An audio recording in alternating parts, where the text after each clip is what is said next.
Buenos días, estudiantes de grado octavo. En el día de hoy, a través de este tutorial, pretendo hacer una retroalimentación de las enseñanzas que se evaluarán en el examen final del primer periodo.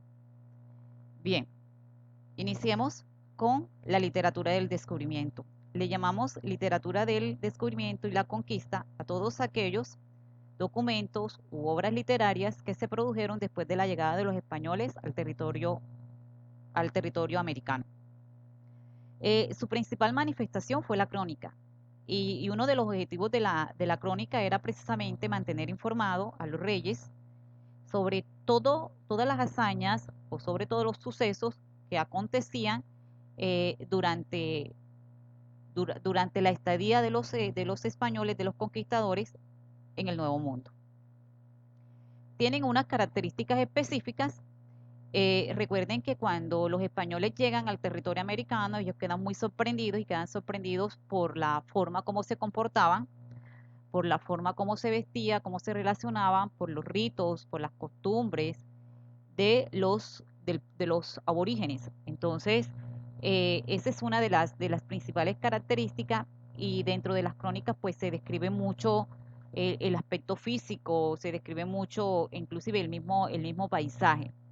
La crónica maneja un tiempo muy secuencial, por eso se dice que usa una cronología explícita.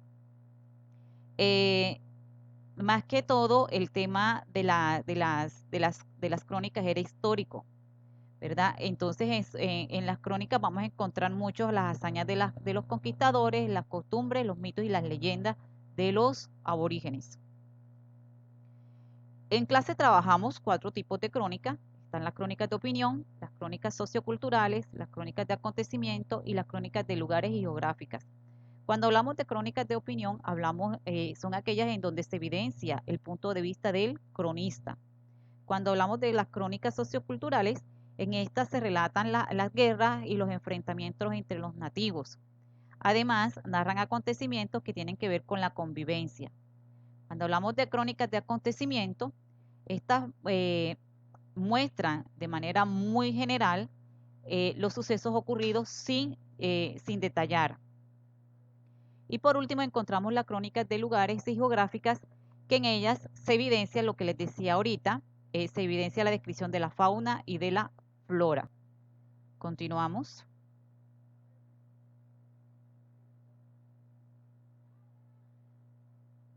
Bien, pasamos entonces ahorita a hablar un poco del neoclasicismo. Tenemos que mirar que es un movimiento literario, es un movimiento artístico que surge terminando el siglo XVIII e iniciando el siglo XIX. Se le denomina el siglo de las luces. Lo que buscaba era retornar a lo clásico.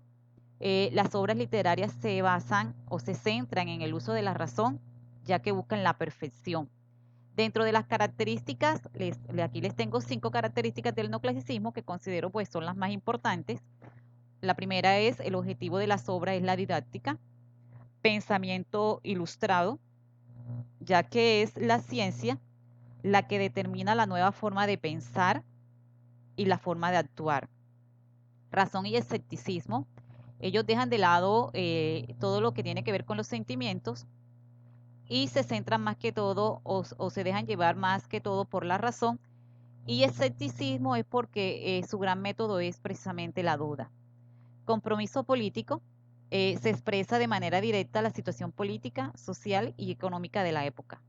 Y por último tenemos la armonía con el lenguaje. ¿Y por qué precisamente la armonía con el lenguaje? Porque mira que ellos buscaban la perfección. Pasamos a otra enseñanza, que es la oración compuesta. Una oración compuesta es aquella que está formada por 2 o más oraciones simples, es decir, que tiene 2 o más verbos conjugados. La oración compuesta se clasifican en coordinadas, en yuxtapuestas y en subordinadas. Se le llama coordinadas porque entre sus oraciones hay una independencia sintáctica. Es decir, por ejemplo, yo puedo decir: Luz canta y Pedro toca la flauta. Si yo digo por sí sola, Luz canta, esa oración tiene sentido. Y si digo también por acá, aparte, Pedro toca la flauta, también tiene sentido esa oración. Y hay un nexo que las une. La yuxtapuesta ellas no presentan nexos, se separan por comas o por puntos y comas. Y las subordinadas son aquellas que sí hay una dependencia entre las oraciones. Las oraciones compuestas coordinadas tienen una clasificación, aquí se las muestro. Ellas pueden ser copulativas, adversativas, disyuntivas, distributivas y explicativas. Cada una de ellas cumplen una función específica, que es esta que está aquí. Por ejemplo, las copulativas me dan la idea de unión o de suma. Las adversativas me dan la idea de oposición. La disyuntiva me dan la idea de opción. La distributiva, ellas presentan alternancia entre la misma oración. Y las explicativas, pues una proposición explica la otra, es decir, una oración explica la otra. Cada una de esta clasificación que les acabo de decir, ellos tienen unos nexos, aquí están los nexos, como lo trabajamos en clases, y aquí están unos ejemplos. Entonces, vamos a practicar un poquito con estos ejemplos que tenemos acá. Llega más puntual. Llega más puntual es una oración simple. Aquí está, hay un solo verbo conjugado. No te abriremos.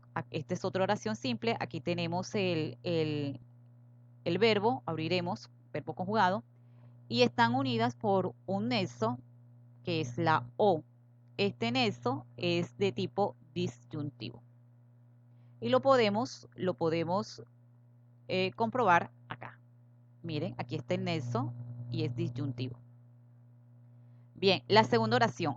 Es un buen chico. Esta sería una oración simple. Tiene mal carácter. Esta es otra oración simple y están unidas por un nexo, que en este caso es sin embargo, y es de tipo adversativo.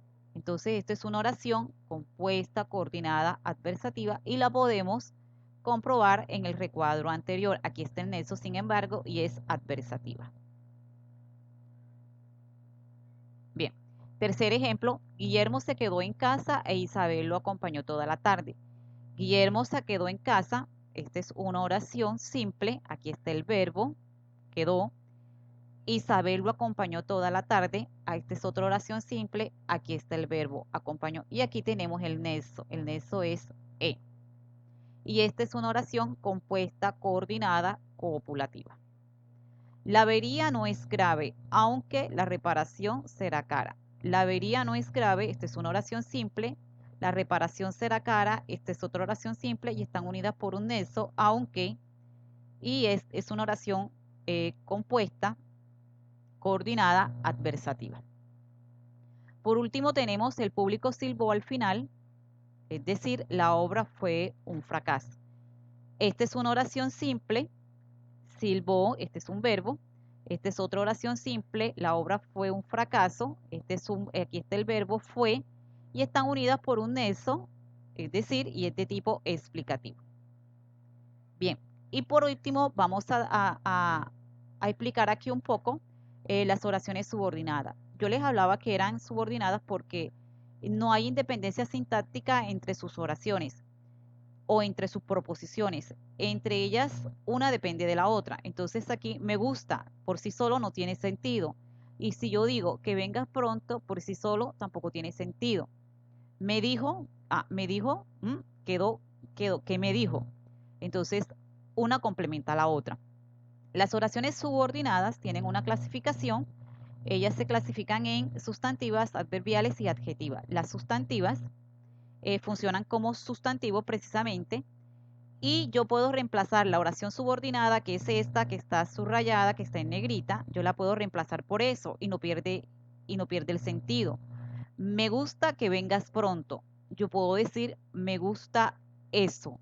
Entonces, miren que no pierde el sentido y de esa manera las puedo identificar fácilmente.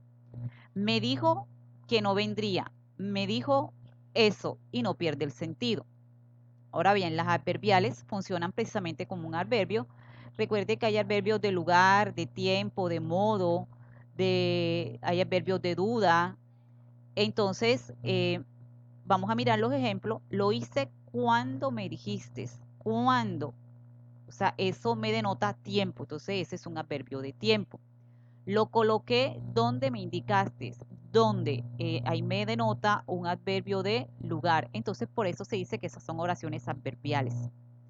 Adjetiva. Las adjetivas funcionan como adjetivo. Entonces, aquí tenemos los dos ejemplos. El jersey que me compré ayer se estropeó. Entonces, aquí aparece un antecedente.